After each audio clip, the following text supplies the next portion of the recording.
You have to continuously learn and grow with your team. That's true. And be aware of the different things. That's why me personally, I don't believe in just like a professional relationship. Like I believe that you have to know people on a personal level. Yeah. Especially when you have a high performing and high expectations, as a leader and as a team, as a company, whatever, right? Right. Because how are you going to be able to, again, cater to them if you don't even know what's important to them? That's true. What's happening, people? Welcome back to Be More to Do More podcast, where we help you to become the person you need to become, to do the things you call to do, my boy. Now, how you usually start this off? Your boy Tone. Your boy Tone in the building, and Henry. hold on. Bro, it's so weird not being in the studio. Yeah. It's just, okay, go ahead. Different. But go ahead. Henry. Alan Harden, the third. Don't forget the 3.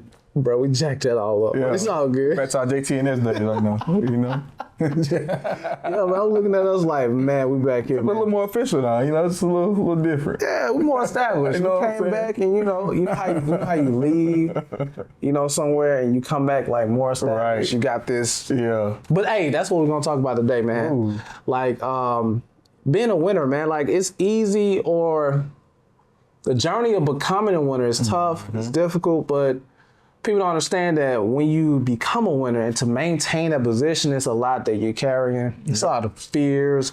It's a lot of concerns that you're having, right? You know what I mean? Like, I remember one episode, you told me that your manager put a bullseye on your back. Oh, yeah.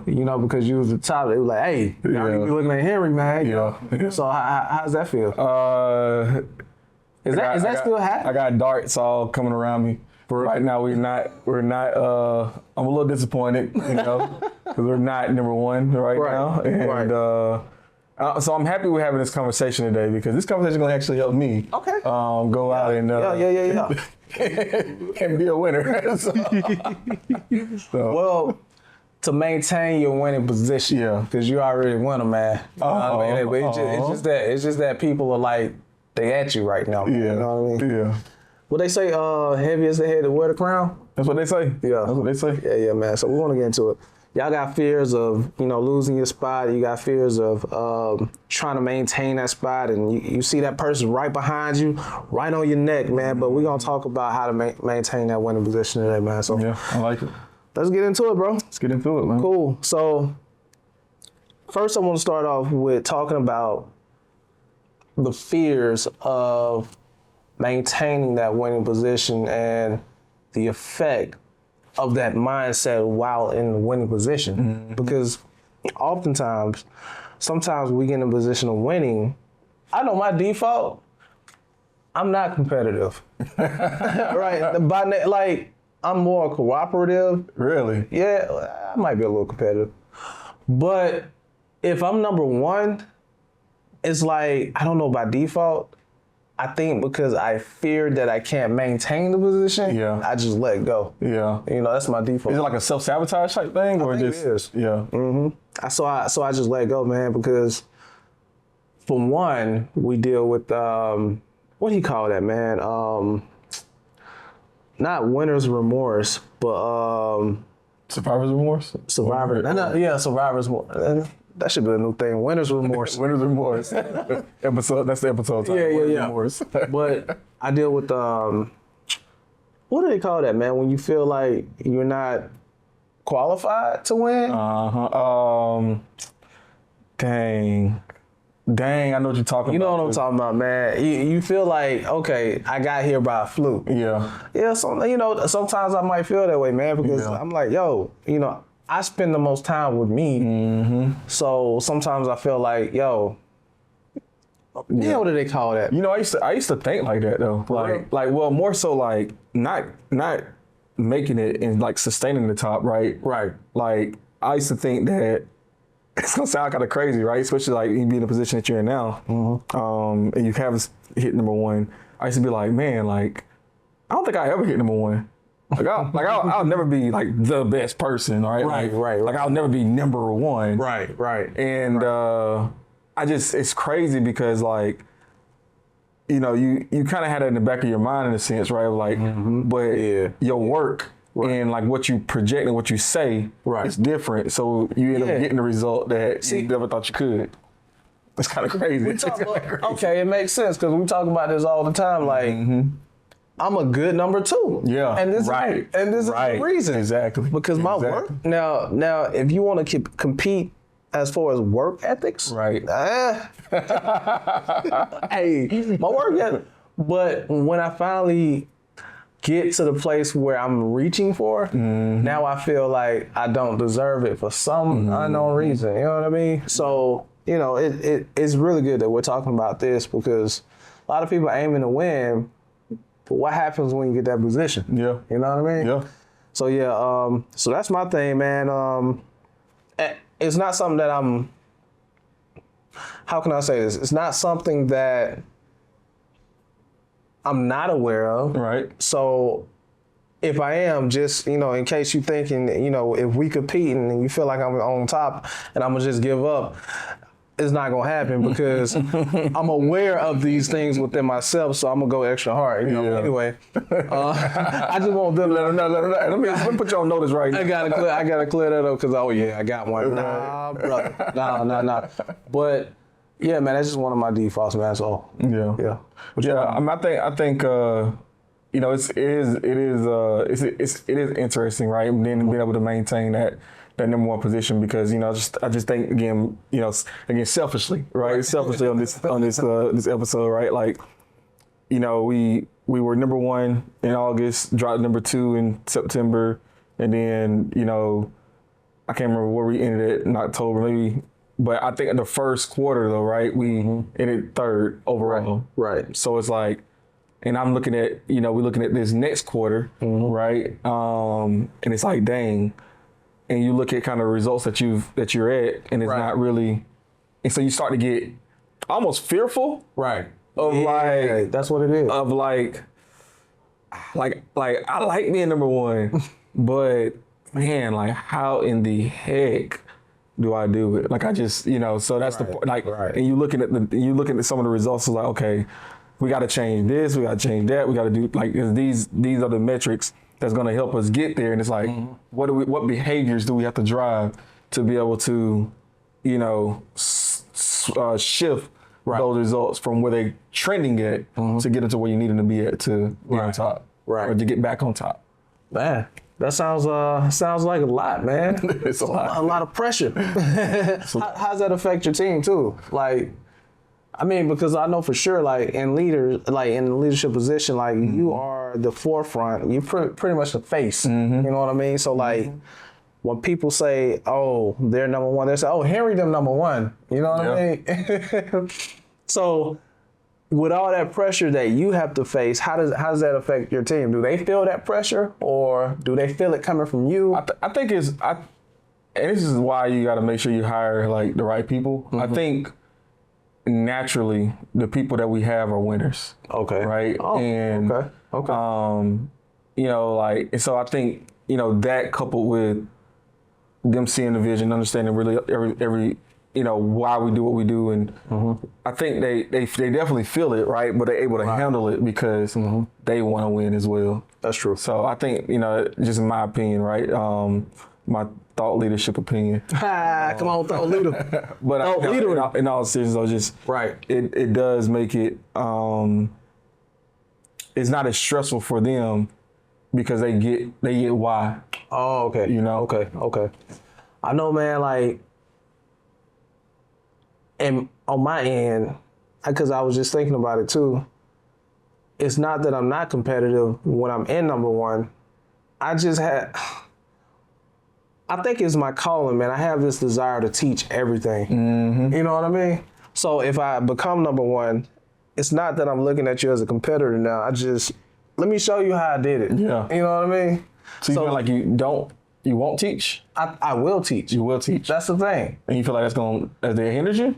No, I don't think it hinders me, but my mindset shift from foot on the gas to, come on, bro, let me show you how to, you know what I mean? Let's everybody win. Come on, guys. Hey, we made it. But they might not have the same intentions, you know what I mean? Yeah. But at the end of the day, like, when I'm competing, it's always me against me. So if I see you on top, I'm not going to, after I taught you what I know, if I see you on top, I'm not going to say, I need to catch back up with them. I'm gonna say, okay, what can I do differently? You know what I mean? I made it to this point by doing this. Now I'm realizing it's a new season of my life. I probably have acquired more skills, even more skills in teaching. Right. So how can I teach my team to do what I've taught this person so that we can now bypass that person? So you're saying from your team, like you want your team, everyone on your team to kind of come along too? Yeah, my team, but not only my team, but like competitors. Competitors too. You know, it depends. It depends on who it is. You know, like I mean, if you're a butthole, What are the criteria? Yeah, man. If you're it depends on who you is, man, because some people, man, you just feel that envy, jealous, you know what I mean? But if it's a friendly competition, now let's talk about it. Hey, this is what we can do, you know what I mean? But if you got all those extra negative spirits behind you, man, like, you know, jealous and envious and all that, man, I ain't really trying to fool with you, man, because by all means, you would do whatever you need to do to take me out. And I'm just talking about, period, take me out. You know, so I ain't trying to deal with that. But,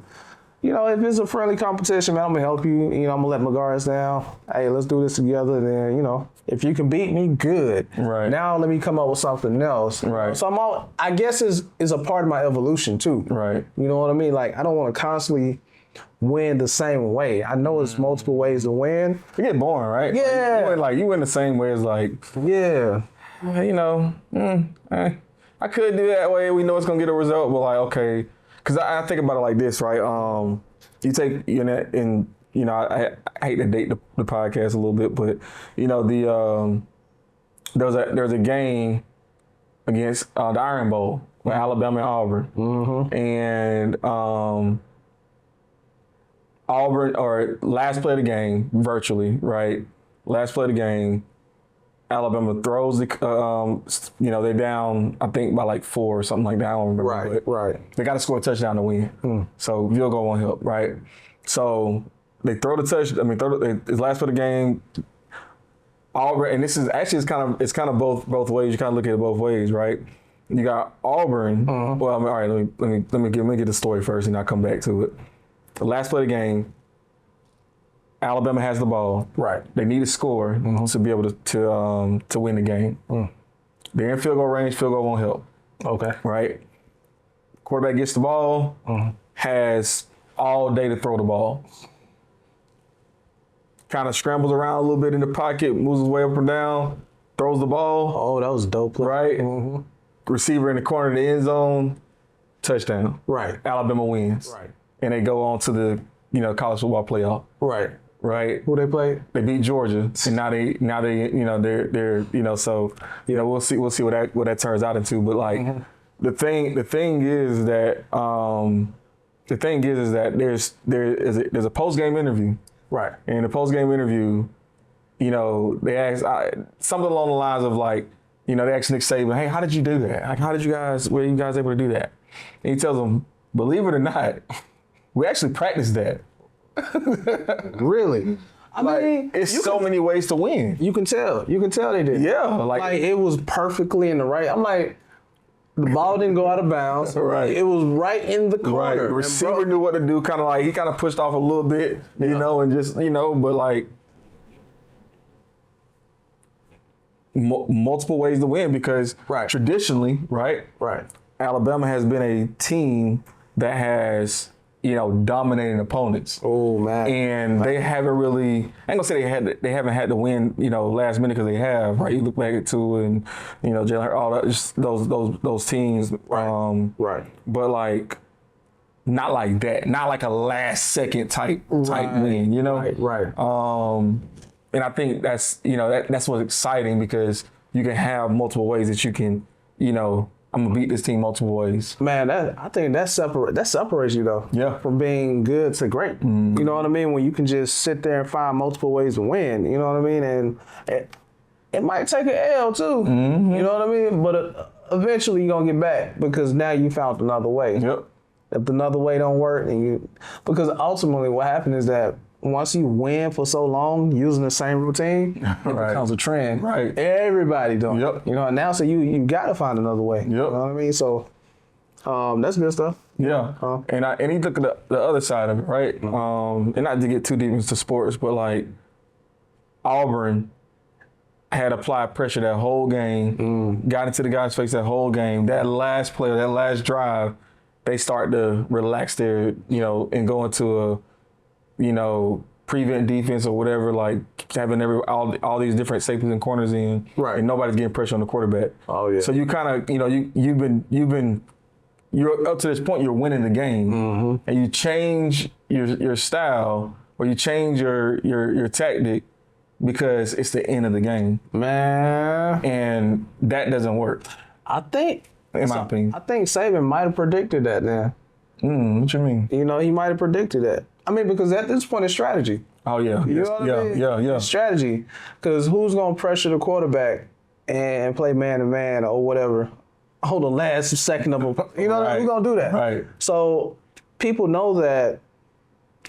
By nature, I ain't gonna say go into panic, but it's instinct. We're gonna drop back in coverage and make it happen. So, yeah, you practice against that. Yep. So, that's good coaching and good leadership. Yeah. Yeah. So that leads me to the lyric of the week.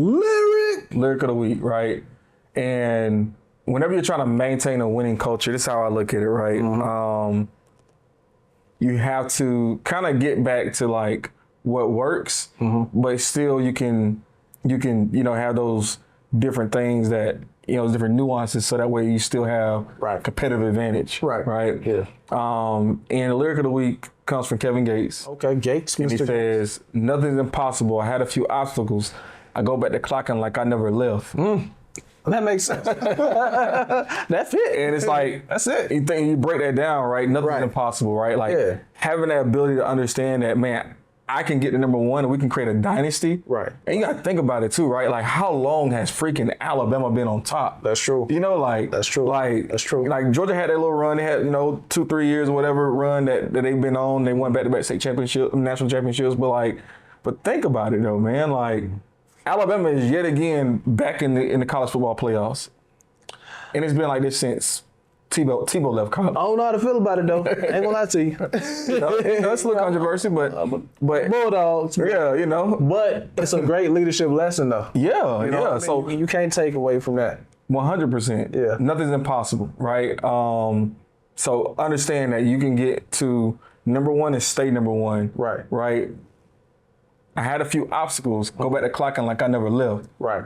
Think about it, right? You had, I remember at the beginning of the season, I don't know how this turned into an Alabama episode, but you can't deny greatness, right? But you're a Bama fan? I'm not. I might be, I might be. I'm a fan of winners, right? Like I'm a fan of winning, and I can't say the same for myself. But yeah, like they had a few years, and even this year, you look at Bama, and people were thinking that, man, like, dang, Saban's done. Like that was the narrative, right? The first 3-4 weeks in the season, like Saban's time is up. He needs to go ahead and retire. And what's so crazy? Because I'm thinking, like, at this point, I'm thinking they lost like 2-3 games. They only lost like one game. Yeah, and it was against like a top 5, top 10 ranked team, which is another team that's in the college football playoffs, which is Texas, right? So it's like, dang. Spoke too soon. Yeah. And it's it's just like, dang, like, it's one of those things where it's like, man, like, no matter what's going on, like, there's people that are just going to find a way to freaking win. So that's a good point, man, and good coaching. So, like, to the point of finding other ways to win, I think that even if you're a leader with that type of perspective, it relaxes your team a little bit. You know what I mean? Because I know some leaders who, going back to my Wells Fargo days, man, I know some leaders who were so obsessed with winning that they would do whatever to win, and they would drive their people a hot mess. Like, you know what I mean? To the point where, anxiety attacks and stuff like that. You know what I mean? Like, I don't want to call her out, man, but don't call her out. Don't call her. But they would not, they would take mental days, you know what I mean? Because the boss is on them so much about winning and staying at number one, because of their reputation. And I think that is a leader who who doesn't have options. You know what I mean? Who doesn't have a creative capacity, to win or, find other ways to win. And that right there alone would cause, low retention rate, you know what I mean? A disengaged staff. Yep. And, because that type of winning is selfish winning, you know what I mean? Because now you're just mainly concerned about your reputation. Yep. But I'm saying all that to say this is that when you're winning, you always should care about the people who are producing for you. You know what I mean? 100%. And that kind of takes me to the scripture of the day. Ooh, look at him. You know what I mean? You feel me? Oh, okay. You feel me? Scripture of the day. Actually, you gave me the scripture, man. I feel bad because... No, it's you, man. It's your thing. He said, your thing. Your thing. All right, I'm going to give you a lyric next time then. Hey, I like this. Back on reading my Bible a little bit more, just... My man sending me Proverbs, man. Hey. I'm going to tell you, just a little hack, right? Go ahead. If you don't feel comfortable or you don't have the energy to pick up your Bible, that is okay. But I'm gonna tell you how to kind of move past that. Cause you're like, man, I need to read a word. Right. I don't know what to read. And I don't, I read whatever day it is. So if today is the, 6th of the month, right? Or, read the 6th chapter of Proverbs. And that's dope. Yeah, like whatever, and this Pastor Brown taught me this. Okay. Whatever, when you read that, I guarantee you that there's something that you're gonna read out of that is gonna be like, man, that hit. It hit. That right? hit. And so just, because there's typically 30 to 31 days in a month. Right. There's 30 to 31 Proverbs, or 31 Proverbs. Yeah, that's true. Right, so whatever day, just read a Proverbs a day. I like that. Proverbs a day. I did that because it's more last year. practical. It's a lot of practical. Yeah, I did Proverbs last year, man, up until my son was born. Proverbs, there's a lot of wisdom, man. Yeah. Another thing, right? And this is something that, and I don't know how I 100% feel about it because I don't necessarily do this, but the more, I don't know, I'm going to just say it, but we don't get so caught up in trying to read the King James Version or the New King James Version, like that you kind of, because like, I want it raw, like I want it, I want it what, not, so I want it how it's intended, right? Right. And I think 100% you should read those, you should go back to those original kind of versions, but like, read, I don't know, you the reverend, so, whatever easier version it is like that you can understand it in today's time, you know what I'm saying? I think that's also important to know too, is like, don't try to go in there and be like, thou art in what, like it goes to confuse you. You're gonna get sleepy, man. Yeah, you're gonna get sleepy. So read something that like, read a different version of it.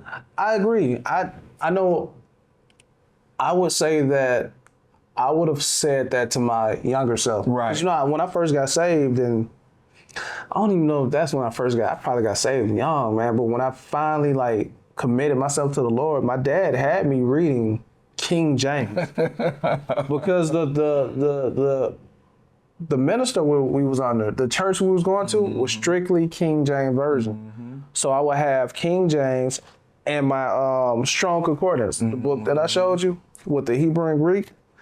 And that's how I had to learn, man. But now we got all these tools and different versions, man. But today I'm gonna read New King James though. We're gonna do Proverbs 27. We're going to start at 23. And the word says, be diligent to know the state of your flocks and attend to your herds.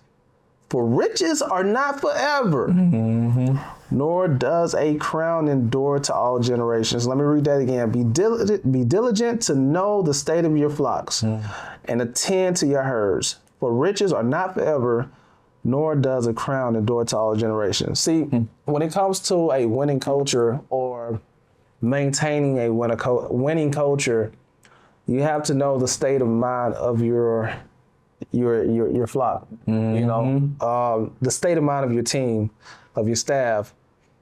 You don't want to push them so hard. It's good to push them past their limits, but you're doing this selfless. Right. Is that a word? Selflessly, yeah. Selfless, yeah. Y'all know what I'm talking about.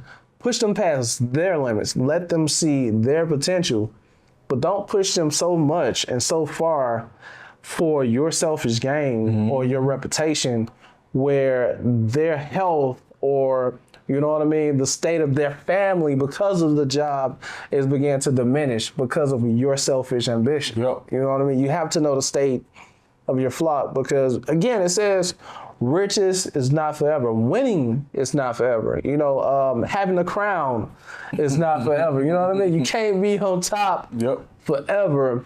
But by my definition, what makes you a winner are creating winners. You know what I mean? And that leads to legacy leadership. If you get out of the business, or if you leave your career, or if you retire and you have people who are under you who's winning, that makes you an ultimate winner to me. You know, and you know, that's just how I feel about that. No, I agree, man. And again, just, you know, real life, right? Like I think, you know, when you're leading a team, man, you have to be able to understand what's important for them and be able to understand and stay, because like things change. Like somebody may they may be, you know, mobile, they may be able to move anywhere, right? They may be able to do anything, right? But then something happens in their personal life that changes that, and now they're tethered to a certain. So now the way that they look at the way they look at success is different. It's different, right? So now you have to be able to you know, communicate your message in a different way than what you would normally communicate to that same person. It's like, and so you have to continuously learn and grow with your team. That's true. And be aware of the different things. That's why me personally, I believe in, like, I don't believe in just like a professional relationship. Like, I believe that you have to know people on a personal level. Because like, especially, and it's just like, especially when you have a high performing and high expectations, you know, as a leader and as a team, as a company, whatever, right? Because how are you going to be able to, again, cater to them if you don't even know what's important to them? That's true. That's just my particular. No, because that also leads to finding ways to win differently. You know what I mean? Because again, like, a season may change for an individual. But if you don't know that and you're so honed in on winning, you know, you may drive that person away, and that may be your top performing person on your team. But it's always best to know the state of the people that you're over, man. Like, I do believe that you have to know the personal state or someone personally too, you know, to some extent. Now, I don't want to know, you know, when you do laundry. I don't want to know, you know, where you go wash your car. I don't want to know all that, you know what I mean? But I do want to know who you are as a person. Right. You know what I mean? Because again, I want to know, number one, what your goals and what your values are, so that I can push you past your limits, so that you can not only win here, but wherever you go, win. You know what I mean? And plus, I need to know how you're able to add to this team as well. So that's what I look like. You coming up with? You got some scriptures, man? Well, no. What I wanted to do was like, why preaching today? Nah, I wanted to look and see like what the you know, obviously you just read it in the King James version or the New King James version. What's the most popular, like, just regular? You got the NIV. Is it NIV? NIV or the Message? I can read either one. Which one is more like down to earth? I say. Do they got a culture version? Nah. We need to write we need to be more. We need to be more to do more version. This will say, "Know your sheep by name." Woo-hoo, this Message. Hold on. What the other one say? Hold on. Let me see. Hold on. You read New King James version? Nah, this Message. Oh, okay. So I'm saying, so the original one you read is New King James, right? Yeah. So that one says, "Know your sheep by name," right? And this one says, "Be diligent to know the state of your flocks." So like, you see how like again, like if you're picking up your Bible for the first time in 6 months, 3 months, whatever it is, 6 years, you know, 6 decades, whatever it is, right? Right. Like, know your sheep by name. It's just, you know, it's more clear on what you need to do. That's true. You know what I'm saying? On how you can walk out and live the word. And so I don't know, it makes the principles clear too. Yeah. You know what I mean? And principles is the key, because you can take principles anywhere. principles are not confined to situations. You know, you can take principles anywhere and use them in any situation. So it's always good to know principles, precepts on precepts. Here a little, there a little. That's what the Bible says. I say, what the heck does that mean? Yeah, precepts on precepts. Yeah, walk me through that. Just knowing the perception. That's that King James version. I'm gonna walk that. You gotta get that to me in the NIV right there. Well, just knowing the principles. You know what I mean? Like me, I always, when I search scripture, like my main goal is to find out what the heart and mind of the Lord is really saying to me. You know what I mean? Like I want to get into that.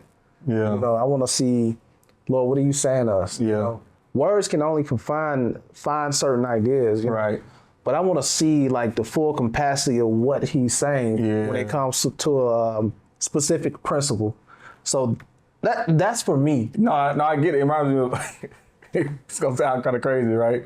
So I mean, I don't know if you're familiar with Charleston White at all. Charleston. Yeah. So he a little controversial, right? But like, and as crazy as it sounds, right? But it makes a little sense, right? He was like, I don't identify as a Christian. He was like, I believe that that Jesus is the Son of God, and he died for our sins and all that stuff, right? But he was like, I don't identify myself as a Christian because, Christians only go by the word. They ain't got the spirit, which he's talking about the generation and he's talking about whatever, right? And I think they got the form, but not the power. Yeah, so I think it's a form of, I think he's generalizing, right? The way he sees people that could prefer, and I get that, right? I get all that, right? But he was like, he's like, I want the spirit. He was like, I don't want the words. I want the spirit of like, I want Jesus to, like he was like, he's funny. He's a funny guy, man. The funny guy. He's like, you see, Jesus told us that we're gonna do more miracles than he did. Greater works than how many people you see walking around? How many Christians you see walking around on water? That's a whole nother. That's a whole other topic, right? You know what I'm saying? I want to get into that though. But just think about it though, right? It's like, but that's why I like what you said about you want to get what the word is actually saying to you, and so you can go live it out and get the spirit of the word, whatever it is, right? And it just reminded me of something I heard him say. As controversial as my guy is, so I don't know if he's my guy, but that boy fool, man. Yeah. Okay, man. So I think we pretty much got what we need to get out of that, man. So how can we sum this up? Take care of your people. That's it. Know your people. Take care of your people. If you want to maintain, number one, or maintain. Maintain a winning culture. Winning culture. You want to maintain a winning culture, you have to take care of your people. So all my doobies out there. Right? Either you're in a leadership position, right? Looking to transition into leadership. Transition into entrepreneurship, right? Or you're already an entrepreneur, just kind of getting started, right? Whenever you have a team, whatever it is, right? Like just understand, in my personal opinion, right? Again, you want to have a personal relationship with your people. It starts with your personal relationships. That's true. What's your relationship with your parents? What's your relationship with your siblings? What is your relationship with your spouse? Right. Do you treat your wife or do you treat your wife or you treat your girlfriend with respect? That's true. Is she somebody that admires you? That's true. And before you can lead, I ain't gonna say before. I don't think there's a before and after, but I'm just saying in order to lead people the best, you have to practice those things at home, in my opinion. Hey, I agree, man. Also, if you ain't got a relationship with the Lord and Savior Jesus Christ, do that too. Go handle that. Because he gonna give you the spirit, man. Going back to Charleston White. He gonna give you the Go to the church open. Hey man, because I'm always for that. And I mean, not to sound too Say this prayer with me. Not to sound too churchy, but he is the ultimate leader. And and he already considered or had a purpose for us before the foundation of this earth. So if you got a team, that means you've been handed a team to manage. You know what I mean? So it's on you to make sure the state of the people that you're working with is cool. Yeah, it's good. You know what I mean? Because you are responsible for that. But in order to know that, you have to know them. And in order to know them, you have to know the one who created them. So that's what I got. Yep. And it ain't on them to know you. Don't get it twisted, right? It says be diligent to know the state of your flock. Your peoples. Right? Like it don't say the flock gonna know who you are. Like it's I'm telling you, bro, like it's so deep. It's so deep, man. People try to, oh man, we would do this if they would do that. Right. You know, like we'll be here if they would do. Right. No, you got it twisted. You got the game messed up. Like that's your responsibility to get on their accord and get them to where you are, or whatever, you know, whatever it looks like. But like, that's not. It's not on your people to get no, they're not. No. So you've been handed that responsibility. Yep. So cool. Well, I'm good, man. That's all I got. Good, man. Yeah, cool. Y'all be sure to like, share, subscribe to this information. Hit the bell, man. Hit the bell, man. Let's get this information out of here. And I think we out. We out. Told somebody keep their head up and be concerned about them. Stick and move, we can get it done. Call it unity, it ain't no way around it. Cultivating, we get motivation from the big guy. We don't play about them. Going hard for the game.